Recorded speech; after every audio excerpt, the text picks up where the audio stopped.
So just trying to piece it together the right way and make sure we have the right combination of guys on the field, so all of them can play to their strengths and they all can give us the best version of themselves. Do you have starters in mind so far? And if not, what do you need to see at camp for someone to emerge?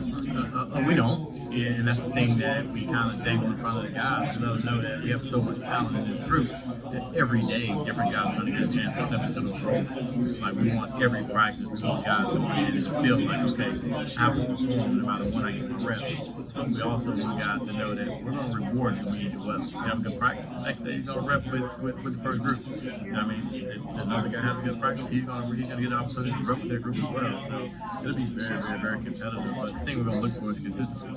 I mean, who can show up, who can make those plays in those big moments, and be consistent doing it, so we're not only me or Coach Gray and Jeff. I want these line coaches to feel well about the guys we put in the game, so they don't skip a beat when such and such run in the game. They feel good and say, okay, I like that guy. I learned a long time ago from a coach that we want to know about the receivers, ask the DBs. Sure. So your group goes up against the receivers every day. What do you see in the receivers that you see pass? Coach Voss talked earlier, younger group, kind of improvement. What are you seeing as you kind of get against the receivers every day? Credit to those guys, Coach Beck and Coach Ross and us, they're tough. They're physically tough. I mean, a lot of times receivers, they get the stigma of they're pretty long legs, they don't want to touch anybody, but those guys lost their behind them. And sometimes, you know, we have to, we're kind of going up there on how physical they want to play.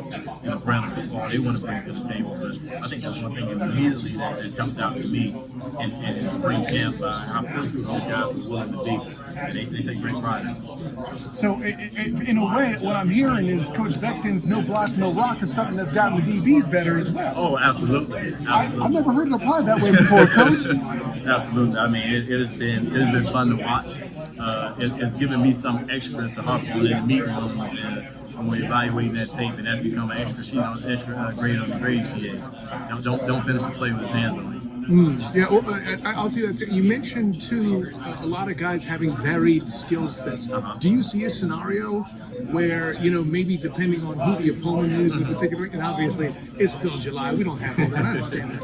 But could you see a scenario where the opponent and what they like to do might dictate who's on the field, you know, come the start of the game? Absolutely. You know, I think that's one thing that we have to our advantage. You know, we have such a deep group of guys in terms of how many guys we have that have played ball. And what some here, some of the places, play guys that have played. And they do have a unique skill set. And they do understand that our schedule, we play against a variety of teams that look to do different things. So as you said, it will be some scenarios where certain guys are better matchups for certain teams, and that's something we'll look at week to week. Coach, I want to take it aside too. When I first met you a while back, you were talking about how you just had a new baby. How acclimated as acclimated as one can get. I believe in that. But how acclimated he becomes with the coaching schedule and mom and the baby and all that.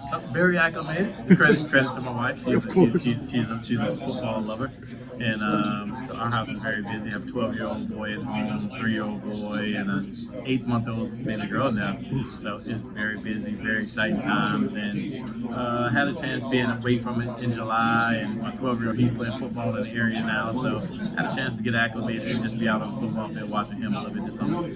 I mean, when you're there as a fan watching your son, does the coach come out at all a little bit? It does, and he has to remind me every time on water break that talk to me after practice, don't talk to me during practice. I got you. I'm trying to focus in on That's what great you're that he saying. has that kind of confidence at 12. That's awesome. Oh, absolutely. I think it's just part of it. Well, and I want to say this too. You're starting to get some guys that were nicked up. Obviously, you know, on the interior, you got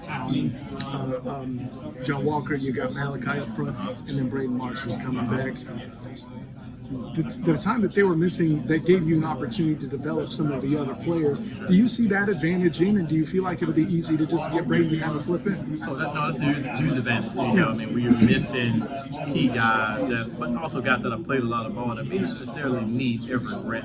You know, I mean, this spring, and some of the younger players were able to step up, really learn by experience, and really get those reps, and really get those coaches, especially from a new defense, new coach, new position coaches. So I thought that did wonders for them. But when you get those veteran guys back, it's amazing to me just how quick they jump back and roll. And it doesn't take them very long to understand what's going on and to be able to play at their top level. So that has impressed me real quick. And we talked a little bit earlier. Again, the no block, no rock, making DBs better is still kind of where you're blowing my mind, Coach. I wasn't ready for that one. But from your perspective, we talked about what the receivers are and what your challenge in there. Obviously, fits in the run game. There's a lot of good runners in the Big 12. You're going to have your safeties. They got to run up and make plays. Does this, I mean, obviously we talked earlier, this is kind of then into that. We're getting into development in that end as well. Yeah. For sure. I think that's mentality. You know, I mean, want to be a physical football team, want to be a physical secondary. This is personally my first year in the Big 12, and I've done a wonderful job, man, leaning on Coach Gray. He's done a great job at just giving me more insight on the team in this league, watching tape this summer, really learning more about them and learning more about their personalities and what we're going to expect. It had to kind of switch my brain a little bit from the conference I've been playing in to playing some of the teams in the league that is going to want line up and just be physical and run it down your throat.